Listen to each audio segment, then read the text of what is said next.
Nerd Army, what is going on, guys? So it is time once again for another review. So let's talk about some Agents of S.H.I.E.L.D.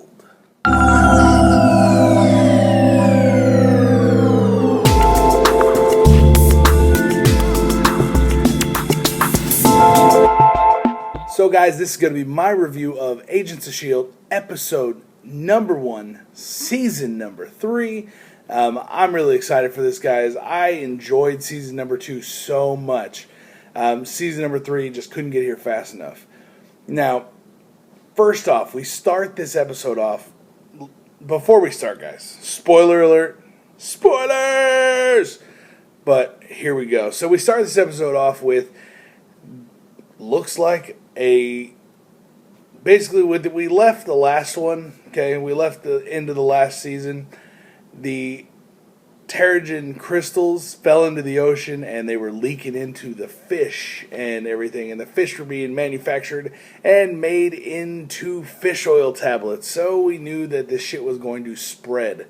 So we start off with one of the guys. It actually looks like some shit's going down because he's been taking the fish oil tablets. You see him on the table and everything's being like melted. And at first you're just like, what the hell is going on? So then we go out to the street and this guy's like walking around and he's freaking out. He's scared. He doesn't know what the hell's going on.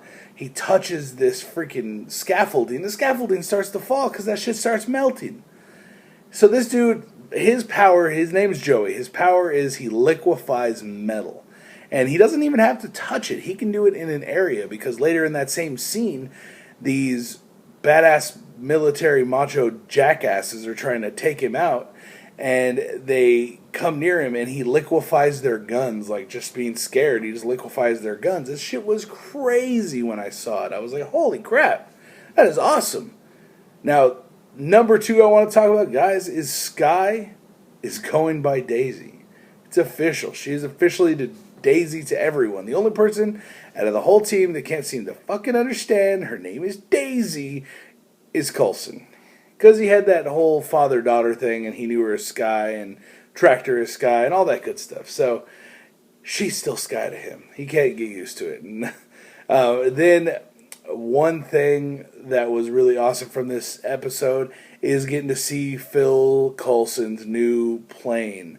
So, this is the one he talked about at the end of last season about he's having Fitz design it.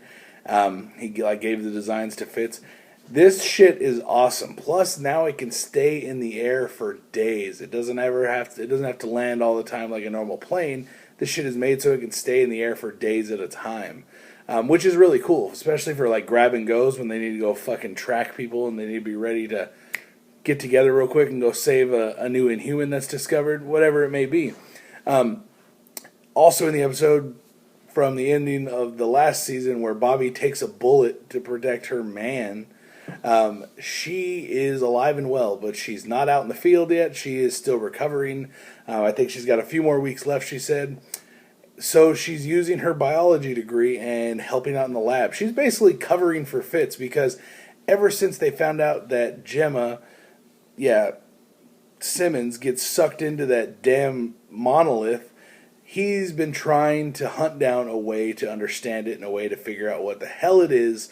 So he goes, and just so you know, Fitz in this freaking episode is a badass baller. He's in this Mercedes, cruising through the desert in like Iraq. He shows up in this place, and he walks up to these like fools in this alley, and I'm like, what the fuck is this dude doing? He's going to get his ass whooped. Now he walks up, he's on here to see that guy, that one guy. Like he says his name, I don't remember his name, sorry.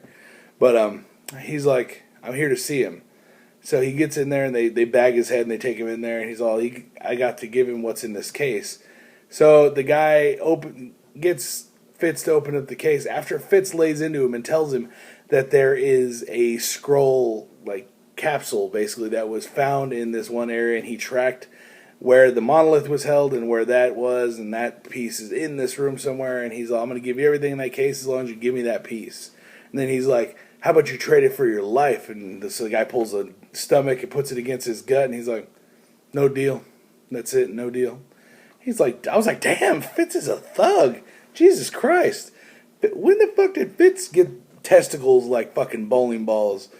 But then he opens it for the dude after the dude pulls out the little piece and puts it on the table. He opens it for the guy, and it looks like it's these mines that just obliterate atoms. They like destroy you from ever existing.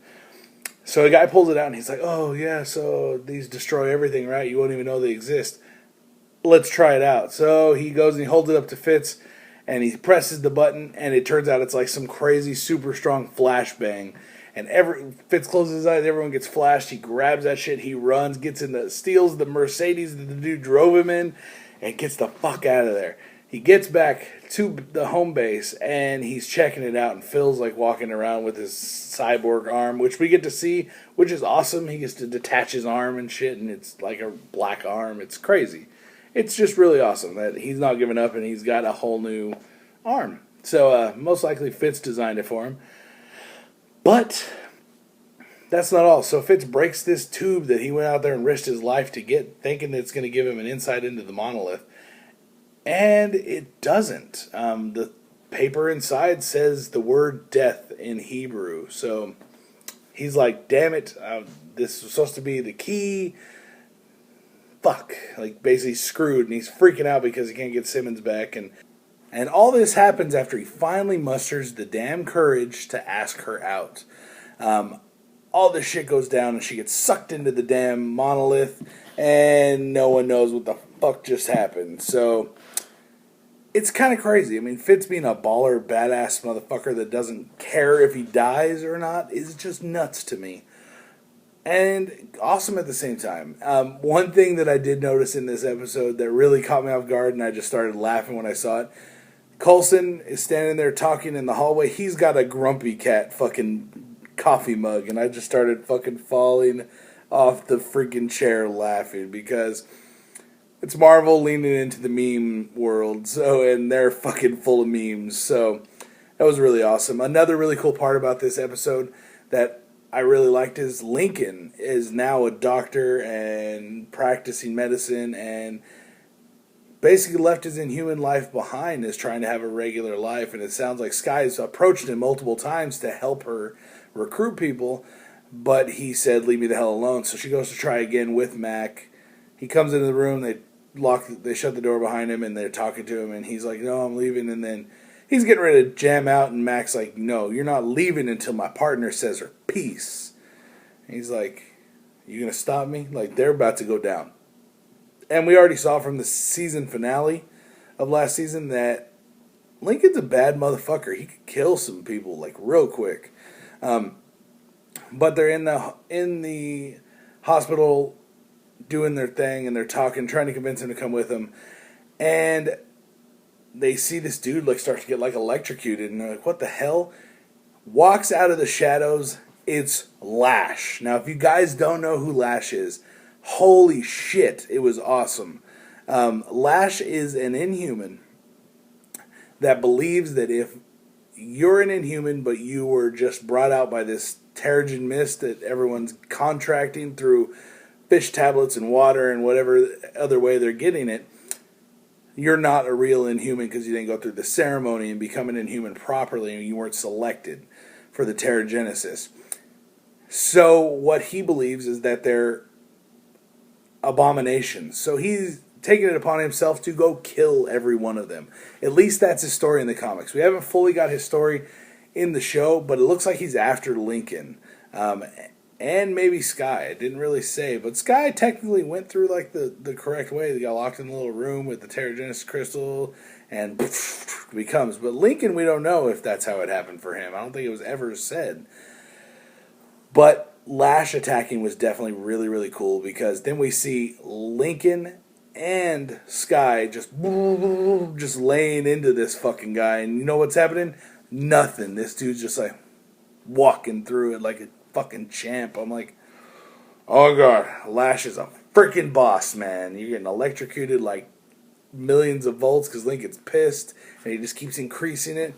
And Sky is fucking quaking the shit out of you and nothing's going down. Sorry, I keep calling her Sky Daisy. Let's just call her Quake. That's her damn name in the comics. Quake. And another really part that really got to me was at the end, or near the end. We see after Fitz realizes that he failed with his new idea to save Simmons, he actually goes into the room where the fucking monolith is being held in that box, and no one opens it because last time someone opened it, Simmons got fucking eaten. So he goes in there, he shoots the lock, he shoots the fucking band holding it closed, opens that shit up and stands in there, and he's like, do something, do something, do something. He's getting crazy. He's fucking screaming at this fucking rock. And I'm like, the whole time sitting there like, it's gonna fucking eat him. It's gonna eat him. Holy shit, it's gonna eat him. No, it never fucking eats him. Damn it. But guys, at the very end, we get to see Simmons is alive. Everyone's starting to think she's dead. Coulson in the episode was saying he's gonna go tell her family that she's gone, and they deserve to know. She is actually trapped on an alien planet. They show her running through this desert area. Her hair is a little bit longer than last time.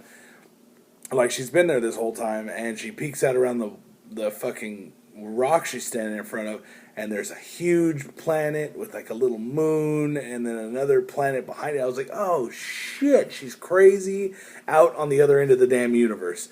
Now, a way that they could bring her back, unless Fitz somehow magically fucking figures out the monolith, a way they could bring her back, since we're probably going to get Jamie Alexander from Thor back in there as Lady Sif, have her go to like Detecting Life or Heimdall Caesar and sends Lady Sif to rescue her, or sends Lady Sif to Fangirl and send Zachary Levi on the damn way to come save her. That would be cool. That's just my idea for that. That's not really what's going on. I don't know for sure yet, guys, but I enjoyed this episode. This episode was fucking awesome. It was a great way to start it off. We got to see some badass effects, some badass powers, and I'm really excited for where this season's going. We're going to focus a lot on the Inhumans and the team that Sky's going to be building around people that are Inhumans. But I want to know what you guys thought about this episode. Let me know what you thought down in the comments below, guys. Did you like the episode? Do you think it was missing something? And if so, what was it? And what was your favorite part of it? And did you see Lash, and were you stoked too? Let me know in the comments down below, guys. Make sure you guys hit that like, thumbs up button if you would be so kind. And make sure you smash that subscribe button to keep up with me and everything I do and everything that comes out of Nerd Central, guys. I'm Andrew. You have been watching Nerdsmerized. Peace out. Hey guys, if you like what you saw and you want to see more, make sure you go click that big, sexy subscribe button. And I will see you guys next time right here on Nerdsmerized.